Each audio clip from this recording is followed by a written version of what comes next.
Welcome back to morning super prime time. ఇప్పటివరకున్న 6 big breaking news పైన focus చేద్దాం.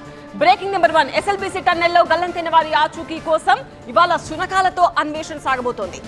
14వ రోజు రెస్క్యూ ఆపరేషన్ కొనసాగుతోంది. కేరళకు చెందిన 2 డాగ్ స్క్వాడ్ బృందాలతో గాలింపు చర్యలు చేపడుతున్నారు. మట్టి బురదలో చిక్కుకున్న వాసన పసిగట్టి గుర్తుపట్టడంలో ఈ జాగిలాలకు ప్రత్యేక శిక్షణ ఇచ్చారు. మరి డాగ్ స్క్వాడ్ పనితీరు ఎలా ఉండబోతోంది, ఏం జరగబోతోందో నెక్స్ట్ బులెటిన్స్ లో చూద్దాం. అండ్ సెకండ్ బ్రేకింగ్ విషయానికి వద్దాం. ఇవాళ ఢిల్లీకి సీఎం రేవంత్ రెడ్డి ఎమ్మెల్సీ అభ్యర్థులపై ఏఐసీ పెద్దలతో చర్చలు. తెలంగాణ ముఖ్యమంత్రి రేవంత్ రెడ్డి ఇవాళ ఢిల్లీకి వెళ్తున్నారు. రాత్రికి హైదరాబాద్ వచ్చి రేపు మళ్లీ హస్తనకు వెళ్తారు.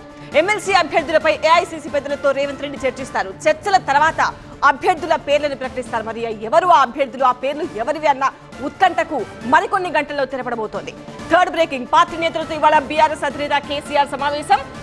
ఎర్రవెల్లిలో సమావేశం అవుతున్నారు. ఎమ్మెల్యే కోట ఎమ్మెల్సీ అభ్యర్థి ఎంపిక పైన అసెంబ్లీ సమావేశాల్లో అనుసరించాల్సిన వ్యూహం పైన కూడా ఎమ్మెల్యేలకు దిశానిర్దేశం చేస్తారు కేసీఆర్.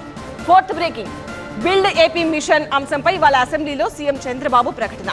గత ప్రభుత్వ హయాంలో బిల్డ్ ఏపీ మిషన్ కింద విశాఖతో పాటు ఇతర ప్రాంతాల్లో భూముల అమ్మకాలు తనఖాపై అసెంబ్లీలో సీఎం చంద్రబాబు ఒక ప్రకటన చేస్తారు. మరోవైపు మధ్యాహ్నం 3 గంటలకు ఏపీ కేబినెట్ భేటీ అవుతుంది.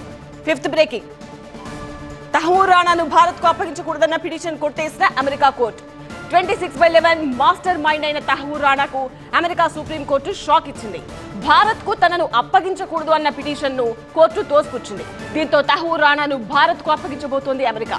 And sixth breaking, Elon Musk కంపెనీకి చెందిన స్టార్ షిప్ ఆకాశంలో పేలిపోయింది. దీని శకలాలు ఫ్లోరిడా, బహమాస్ ప్రాంతాల్లో పడినట్టు చెప్తున్నారు. ఇవి ఇప్పటివరకున్న 6 బిగ్ బ్రేకింగ్ న్యూస్.